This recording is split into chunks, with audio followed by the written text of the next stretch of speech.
David. And thanks to you at home for joining us this hour. Really happy to have you here. It has been another one of those days. NBC News reporting tonight that the Trump administration accidentally, totally didn't mean to fire the people working on bird flu. No idea how that happened. Now the bird flu experts at USDA, they are trying to hire them back. They did this with the National Nuclear Security Administration as well, which we talked about on last night's show. Now it's with the bird flu workers. Oops. What does this button do? Does anybody know what this button does? I thought I should ask because just a minute ago I just pushed it. Does anybody know what it does? Got any other buttons I can push? The Washington Post reports tonight that the Trump administration is considering a plan to incinerate $500 million worth of COVID tests that you've already paid for. It's not because there's anything wrong with these COVID tests. It's just because, I guess, COVID tests, icky. $500 million worth of perfectly good COVID tests that we, the taxpayers, already purchased. They are in storage. They are stockpiled right now, set to be distributed for free to the American people in the event of another big uptick in COVID. But instead, the Trump administration apparently wants to destroy them because, government efficiency. The Trump administration just today fired more than 10% of the staff at the National Science Foundation. National Science Foundation was founded in 1950 to promote science and engineering and work on U.S. defense and public health. National Science Foundation provides a quarter of the federal support that goes for basic research at America's colleges and universities. It's how we fund astronomy observatories. It is how we fund our research stations in Antarctica. Trump just today fired a huge proportion of their workforce. A senior engineer at the GSA, the General Services Administration, has also just resigned today, reportedly after trying to block people working for President Trump's top campaign donor, Elon Musk, trying to block one of Musk's guys from a system called Notify.gov. Notify.gov is a system whereby the government can contact you directly.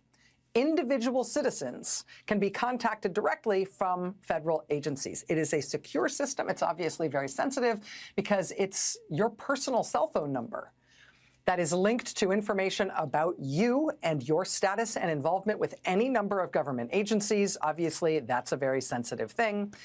But this man named Thomas Shedd, who until recently worked for Tesla, but was just installed inside the GSA by the president's top donor, Elon Musk, the CEO of Tesla. Mr. Shedd apparently demanded full read-write access to that Notify.gov system. In response, the lead engineer in charge of that system, a GSA employee named Stephen Riley, apparently, quote, objected to Shedd's ability to view phone numbers and variable data for members of the public, information that Shedd, quote, would be able to download and store without anyone knowing. Riley wrote to his colleagues that once he had obtained this information, Shedd, quote, could also grant the same access to others. He said, quote, we have not received a justification for this request, which makes it difficult to suggest alternative approaches that would accomplish Shedd's goals while still being protective of personally identifying information for members of the public. Riley said, quote, I don't believe I can operate a program and system without the ability to manage access to personally identifying information about American citizens. He said, quote, as a result, I have submitted my resignation to GSA. Today will be my last day. So the lead engineer at the General Services Administration trying to protect your personally identifying information linked to your cell phone number and resigning in protest when he couldn't do it. In resigning on these terms, he has let we, the public, know that President Donald Trump apparently wants to give your cell phone number and personally identifying information about you, including any of your interactions with any federal government agency, to a random guy from Elon Musk's car company. And wants to give him this information in a way that would allow him to walk out the door with it and give it to anyone else he wanted. So by resigning, trying to stop it, being unable to stop it, resigning in protest and then explaining exactly why he resigned and what the problem was. He has let the public know that this has just happened to us, which itself is a mitzvah. But that wasn't even the highest profile or most shocking protest resignation today. That one would be another one from the Justice Department. And we're going to talk about that in just a moment with reporter Ryan Riley. He's been all over this story, and I'll let Ryan explain it in detail. But in short, it appears that they are now ordering career nonpartisan federal prosecutors to bring at least one federal criminal prosecution of a Biden administration figure. A prosecution that career federal prosecutor thought was unwarranted by the law. And it thus effectuated a new high-profile principled resignation in Washington today. So we're going to get to that in a moment. Demanding unfounded prosecutions. That's a thing. There's also another really unsettling element of that DOJ story and that resignation that has to do with money and them going after bank accounts that they're not supposed to be able to go after. We'll get to that story in just a moment. One of the other things we're watching, though, as things get wilder and more off the chain with each passing day, is whether there is any sign of any limiting instinct that is coming from the Republican Party, of which President Trump is ostensibly the leader. Take, for example, Glenn Youngkin. He was once thought of as a Republican with a bright future in this country's politics. He's the Republican governor of a purple state. He's the governor of Virginia. When the Republican Party briefly considered the possibility of running someone other than Donald Trump for president this last election cycle, Glenn Youngkin was seen as probably the most electable non-Trump choice that the Republicans could make. They didn't go down that road, though. They picked Trump, and so Glenn Youngkin has melted back into the scenery. He's been plodding along as governor of Virginia in his final term in office. But in Virginia, you do have to consider politics along a slightly different timeline than everywhere else. And that's because Virginia has off-year elections. What that means is that Virginia this year will elect a whole new legislature and a new governor. This year, in 2025, just a few months from now, which means that Virginia election this year will be the first big partisan test of how Americans are feeling about the country and about politics and about the two political parties now that we've got Trump back in office. So imagine being a Republican governor of a purple state with that kind of pressure on you, right? And in Glenn Youngkin's case, his state also has over 145,000 civilian federal government employees. 145,000 Virginians who are civilian government employees of the federal government. Even more people who work as federal government contractors. In fact, in his state, they get more federal contract money from the federal government than any other state in the country. Why is Virginia so well off? Well, it doesn't hurt that they get over $100 billion a year in federal contracts paid to various Virginia businesses and other entities. And, you know, that's fine for Virginia. It's fine for the Virginia economy as long as the federal government isn't now being run like a ketamine-fueled drive-by shooting and arson spree led by a 19-year-old who goes by the name Big Balls. If that is, in fact, how the federal government is being run, and it is, then being the governor of a state like Virginia, which is so radically dependent on the federal government and federal contracting and federal funding, that's a problem. That's like going to bed and thinking you're a human and waking up in a burlap sack full of rabid minks. That's like, oh, I guess our state isn't going to work anymore. You might remember that the first full day Trump was in office, he ordered an immediate and indiscriminate freeze of all federal funding. The day after that, Glenn Youngkin, governor of Virginia, poor thing, he wanted to do an event to announce a new round of Virginia school test results. And I'm sure that's what he wanted to talk about. What do you think people wanted to ask him about instead? Headline, Virginia Governor Glenn Youngkin says voters asked for Trump disruption. as fallout continues. Dateline, Richmond. Virginia Governor Glenn Youngkin had a message early Wednesday for everyone claiming President Donald Trump's on-again, off-again, on-again freeze on trillions of dollars in federal spending would create chaos. Youngkin told reporters at an event rolling out Virginia school test scores, quote, "The steps that President Trump is taking are steps that he told everyone he was going to do." A few hours after he spoke, the White House rescinded the memo ordering the freeze. A little after that, White House Press Secretary Caroline Leavitt said, actually, the freeze is still coming. Youngkin's office did not respond to a request for comment about the changing status. So here's a Republican governor in a state where Republicans are going to have to try to get elected again this fall, in a few months, in a very purple state. And as Virginia residents are being mass fired and having their livelihoods completely thrown into the air in a maelstrom of inexplicable chaos, he's like, I'm a Republican, so I support this? I support this. Yes. He actually said at that event, quote, "There may be some disruption to Virginians along the way, and I'm very empathetic to those concerns. We can get through this." But he also said he supports President Trump all the way. So yeah, way to stand up for your people, Gov. We'll get through this. I have so much empathy. We'll get through this. And then later that day, they announced they were rescinding the funding freeze anyway. So he had to, that morning, get out in front of the cameras and just eat it politically. He has to say he accepts what Trump is doing to cause all of this harm to his state and the residents of this state. They send him out there to the cameras to have to say that, to put that on the record, and then they change their mind and reverse the decision anyway. Oops. Did I just push that button? Can I unpush it? Anybody know what this button does? After that, first couple of days of the new Trump administration, understandably, Glenn Youngkin has not been poking his head above the parapet much since. He did try again today, however. He tried to do a press conference this morning about a looming winter storm barreling its way toward Virginia. In the ensuing 4 weeks since the last time he tried to talk about what Trump was doing to Virginia, you know, in the past 4 weeks, things have only gotten worse. Things at the proverbial crack house in Washington have only gotten more dangerous and more insane. But still, Glenn Youngkin, as a Republican, doesn't feel brave enough to say that he disagrees with anything that Trump is doing. Right? I mean, if you're looking for that, you're looking for the vertebrates exhibit around the corner. This is something else. This is not that. And so here's the local press coverage on what Governor Glenn Youngkin had to do today. Dateline, Richmond.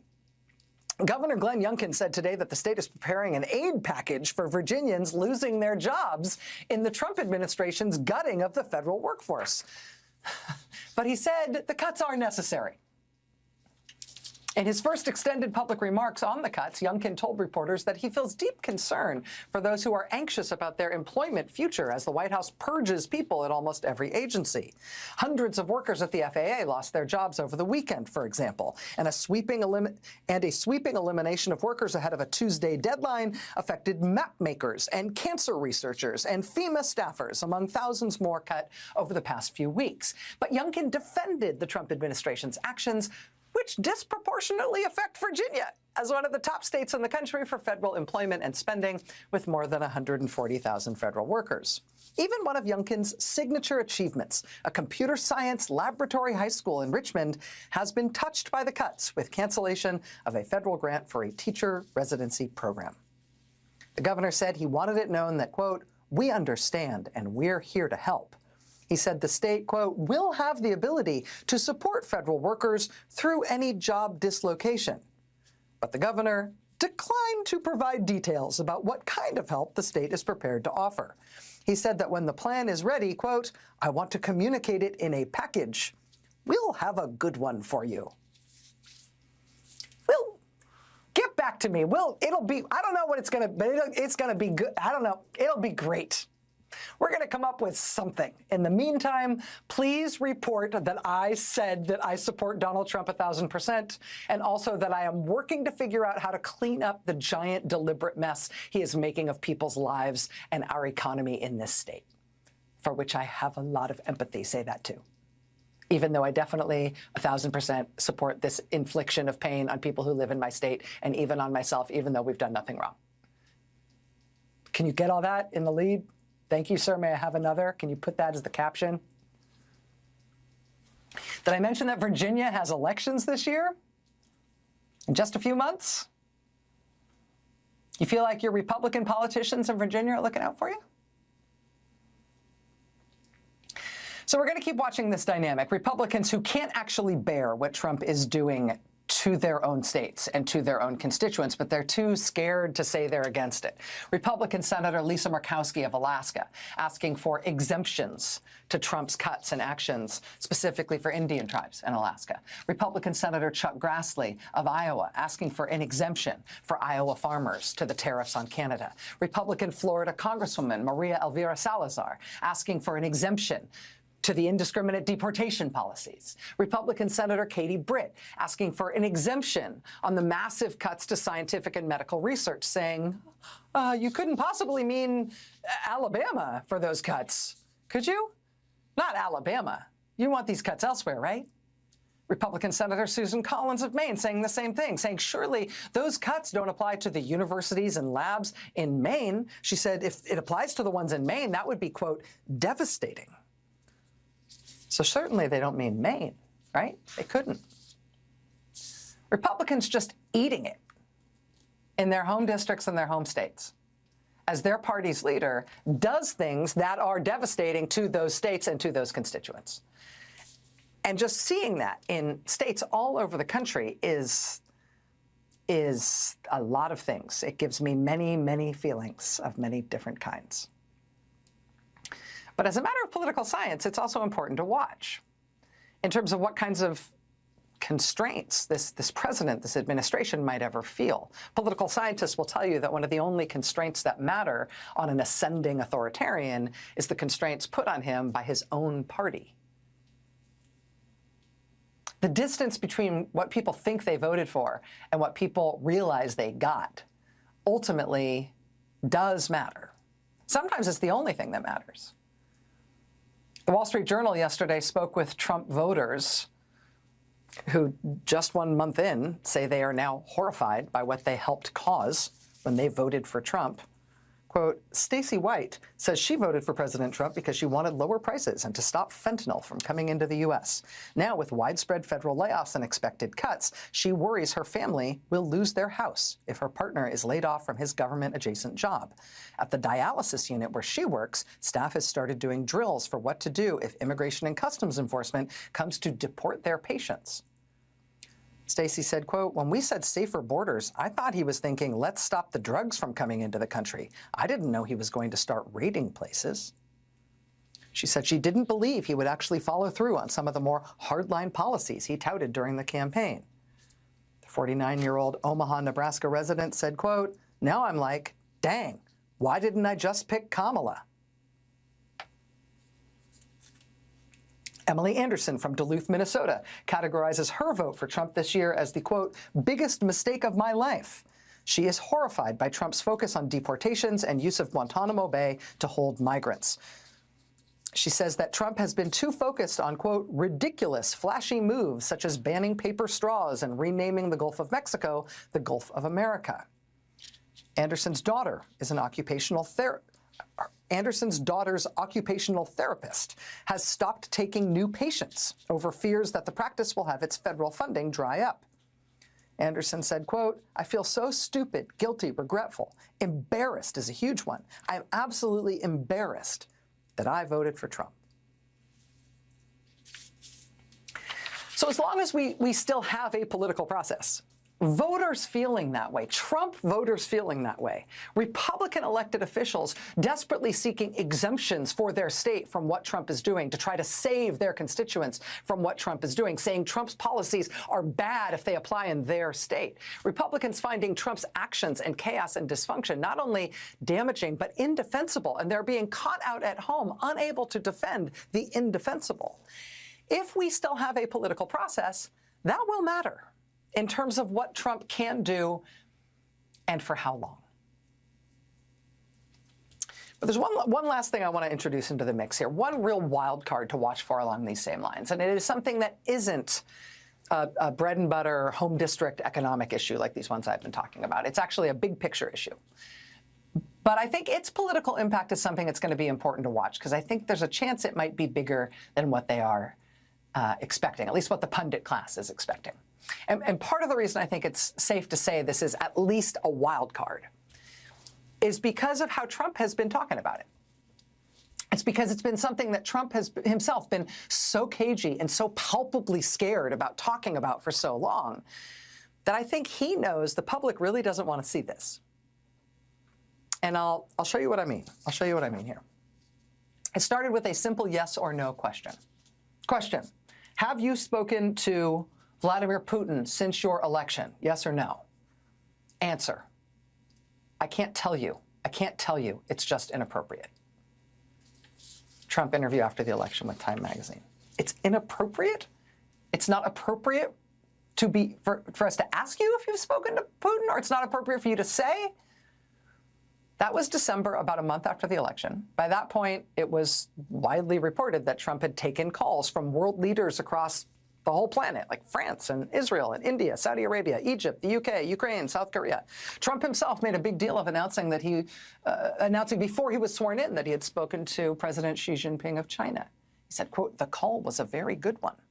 So he's bragging about and letting it be known about and sort of effusing about all of his calls with all of these foreign leaders all over the world, including very controversial ones like the president of communist China.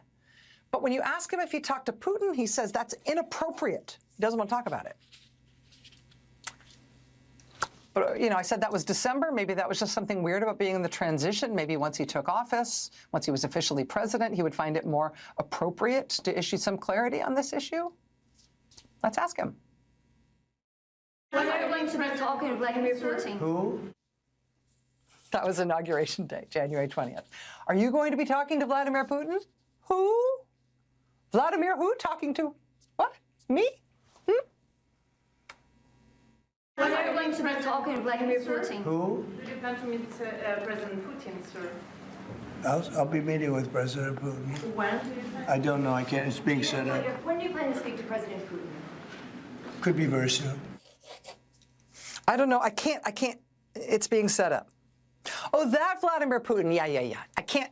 It's being set up. I'll be meeting with him. I can't say. It's being set up soon. Again, that was Inauguration Day. Again, not the most forthcoming answer, but a little closer to getting an answer, maybe. Have you spoken to him? I don't want to say. That was only 3 days after the inauguration, 3 days later. Have you spoken to him? I don't want to say. Somebody getting so shy. Have you spoken to Vladimir Putin? I don't want to say. Why don't you want to say? Okay, how about another chance to clear it up? What's an update on your call with Vladimir Putin?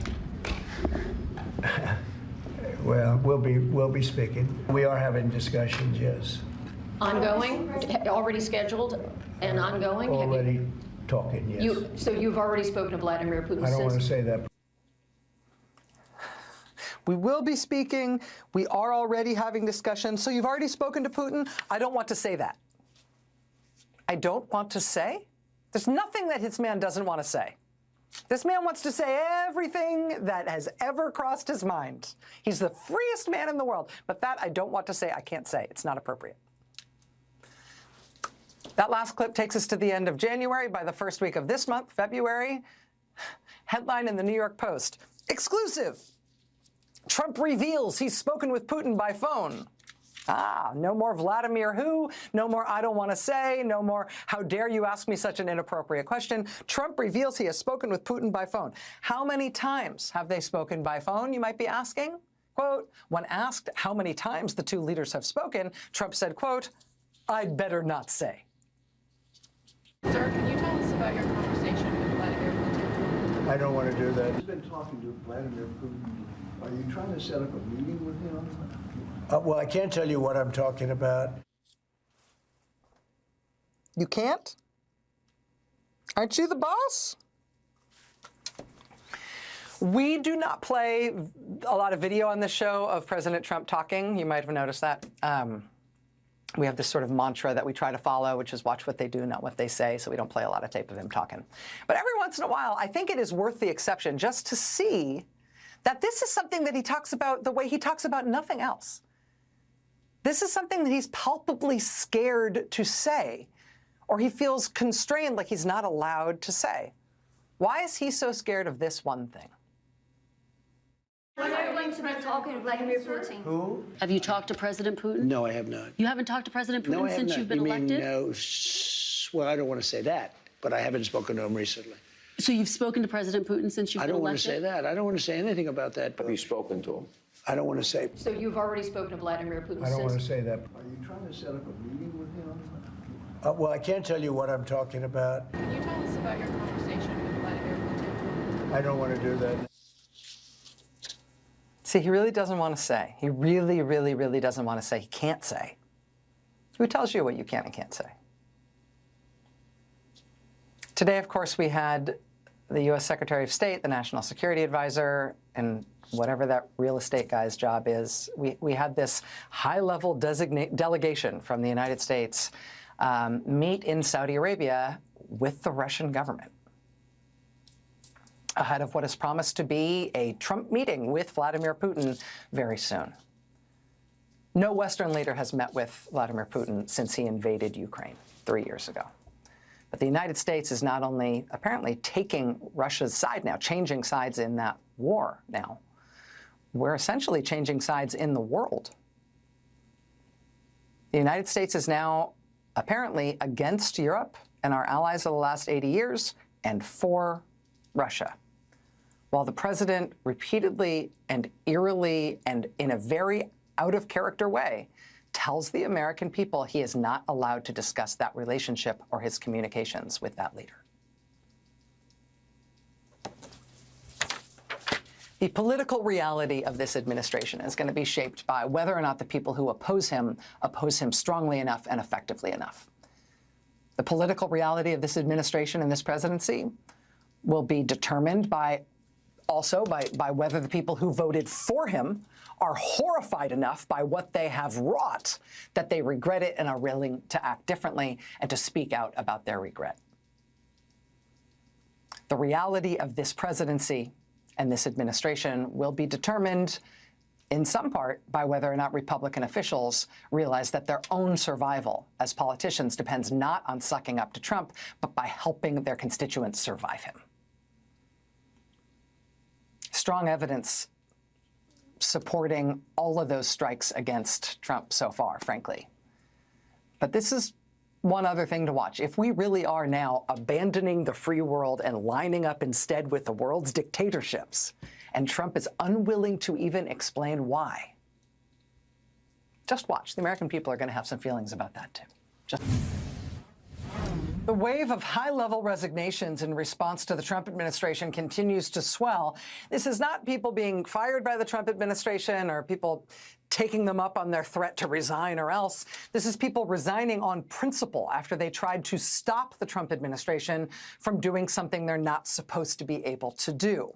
Late last week, you will remember the Department of Justice had 7 high-profile resignations, all of them over the decision by the Trump administration to drop corruption charges against New York City Mayor Eric Adams, which the Trump administration was demanding explicitly in exchange for a promise from Mayor Adams that he would help with Trump's anti-immigrant policies. To understand why this was such a Rubicon that principled, even conservative members of the Justice Department were not willing to cross. Today, a former U.S. attorney named Carol Lamb drew an analogy in an op-ed for the New York Times that I think is quite clarifying. She said, quote, imagine, for example, a president agreeing to hold off on bringing corruption charges against a U.S. senator, as long as that senator signs on to the president's agenda.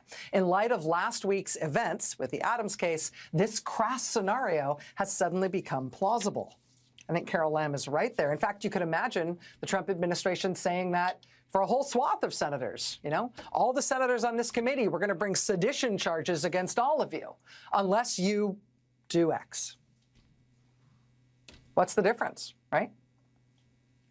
After those 7 resignations over the Adams affair last week, the question of what's actually going to happen to Adams in that case is up in the air. New York's Governor Kathy Hochul has been considering whether to use her unusual powers as New York State's chief executive to remove the mayor from office. Oddly, in New York State, the governor does have that power to remove the mayor of New York City. Today, she met with key city leaders for a discussion about that. Tomorrow, the federal judge that's been overseeing the Adams case has ordered both the mayor and federal prosecutors to appear before him in court and explain the rationale for asking that these charges be dismissed. That could end up being anything from a pro forma hearing to a real opportunity for that judge to grill the prosecutors about why they're taking this extraordinary action of dropping this case, particularly given that there's been all these high-profile resignations from the Justice Department saying this is an unprincipled and potentially illegal thing to do. So we'll be watching that closely. But again, all of this comes amid these principled resignations from career prosecutors at the Justice Department. And today we got another one, and this one is unrelated to the Eric Adams case. Denise Chung is a veteran prosecutor. Until recently, she was head of the criminal division at the U.S. Attorney's Office in D.C. That's the same office President Trump has put under the auspices of a defense lawyer who was at January 6th himself and whose clients included January 6th defendants. Today, Denise Chung, a career prosecutor in that office, the head of its criminal division, resigned. NBC News reporting tonight, quote, veteran federal prosecutor resigns over bank freeze order from Trump appointee. Bank freeze order. In her resignation letter, Chung wrote that she was asked to review documentation to open a criminal investigation into whether a contract had been unlawfully awarded during President Biden's administration. The Washington Post was first to publish the resignation letter. In the letter, Ms. Chung said that she did not believe there was sufficient evidence to freeze bank assets in this matter and that she lacked the legal authority to do so. She apparently was nevertheless ordered to do it.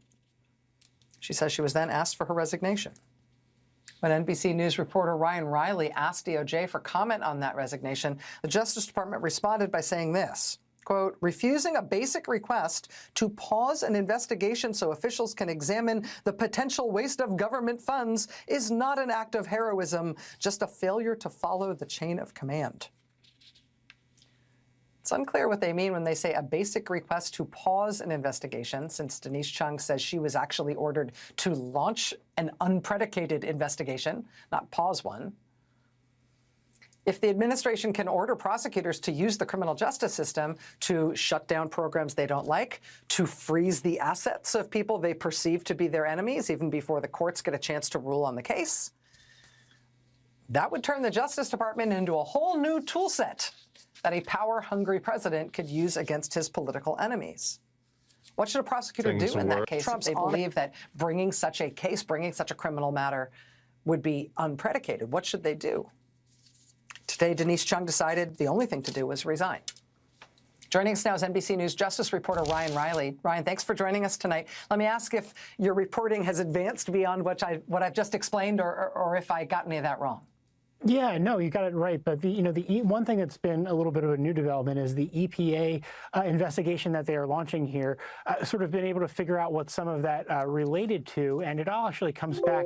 Apparently, this is according to the press release that was put out by the EPA administrator that linked to a video that was filmed by Project Veritas. So that's James O'Keefe's former outlet. That's the video. It appears to be at question at the center of this that was passed along. But what's interesting is that Ms. Chung, Denise Chung, was so steeped, I think, in Justice Department traditions that, when you read through that letter, there's no direct reference to who they were actually talking about here, because that's very much in keeping with Justice Department protocol, keeping within the four corners of the document you're filing. You're not referencing someone who is not alleged to have committed any criminal activity in that paperwork, and she knew probably that letter would get more widely distributed, and so she even followed those protocols there. So that's something that, having been for 24 years at the Justice Department, is obviously very important to her and sort of a core part of who she is as a person. But just to bear down on this and get to the nub here, I think, particularly for people who aren't lawyers, who aren't necessarily steeped in what Justice Department protocol is, what she's saying is, I was ordered by political appointees to bring a criminal investigation that is not warranted by the facts. And as part of bringing that criminal investigation, they wanted me to seize assets in a bank account, even though there's no reason to bring a criminal investigation which would warrant such an extreme step. That's basically what she's laying out, even though she's doing it in very lawyerly terms, as the grounds for which her resignation, she thought, was warranted. Yes, precisely. I mean, the shorter version of it was at first she was asked to launch this investigation, and they were like, well, we don't actually care about all that much. The important part is freezing the assets. But the problem is that you need that first part in order to have that second part, right? You don't talk about freezing someone's assets unless there's probable cause. And what you have here is the government, what she was requested to do was send a letter from the FBI or from the U.S. Attorney's Office in that case, that if the FBI refused to do so, saying, ordering a bank, that's the key part, ordering a bank to freeze these assets when she knew upon reviewing the evidence that there was not probable cause that a crime had been committed. This was, always going to be a little bit of a stretch of an investigation, and especially with Ed Martin at the helm, who's shown himself to be, somewhat of a concierge, a prosecutorial concierge service for, Elon Musk or whoever, Donald Trump ask him to sort of go after. I think that's what she was sort of concerned about ultimately here, that this is what, this was another one of these orders. Ed Martin just hasn't gained the respect of the office. There was even an email a few weeks ago in which he had left his gloves sitting around the office at some point, and there was one of these inter-office emails saying, who left their gloves here? And it turned out to be Ed Martin. But that's, he's gone after time and time again and shown he's willing to go after sort of the president's enemies, including on late Friday when he posted on his official account, which he set up separately from his main X account, saying that he was to save their papers, speaking about Jack Smith, as well as a private law firm that had offered him pro bono legal services during his tenure as special counsel. So what you're talking about here is someone who's really targeting directly individuals who have sort of come onto Donald Trump's radar, Rachel. Yeah, and it's one thing to threaten to be a concierge prosecution service for the president's enemies, as you put it. It's another thing to actually be the prosecutor who has to demand that a bank seize assets when there's no factual predicate for that investigation that would lead to such a step. I mean, that's something that a judge will eventually review, and that prosecutor would ethically and professionally be on the hook for that, regardless of whether or not the U.S. attorney told him to do it. I mean, what they're asking these folks to do, I imagine this is not going to be the last resignation we hear about. NBC News Justice reporter Ryan Riley, thanks for helping us understand this tonight. I really appreciate it. No problem. Thanks for having me. And actually, I'm the one who left the gloves there. So I'll be back. I'm going to go pick them up. I'm Kristi Noem, the United States Secretary of Homeland Security. Thank you, President Donald J. Trump, for securing our border, for deporting criminal illegal immigrants, and for putting America first. It's Kristi Noem, the new Secretary of Homeland Security, thanking her boss in a commercial. The Department of Homeland Security says this will be a nationwide multi-million-dollar ad campaign praising President Trump. And the multi-millions in question here are not like Kristi Noem campaign funds or Donald Trump campaign funds. It's official Homeland Security funds, taxpayer dollars, to praise Donald Trump for his great leadership and to warn illegal immigrants to stay away because Donald Trump is so great. Your taxpayer dollars at work, dear leader ads that we're paying for out of Homeland Security funds. Meanwhile, in the name of austerity and government efficiency, members of the CDC's public health team that has been responding to an ongoing tuberculosis outbreak in Kansas City, Kansas, they've been let go because, got to pinch our pennies, got to be very efficient in the era of Doge, dodgy, whatever they want to call it. Today, the John F. Kennedy Library in Boston closed abruptly. A sign on the door cited an executive order, and the library clarified in a statement that it had closed because of, quote, the sudden dismissal of federal employees at the JFK Library. By tonight, the National Archives had announced that the JFK Library will reopen tomorrow, but who knows? It was a surprise to them when they had to close today. As you're getting ready to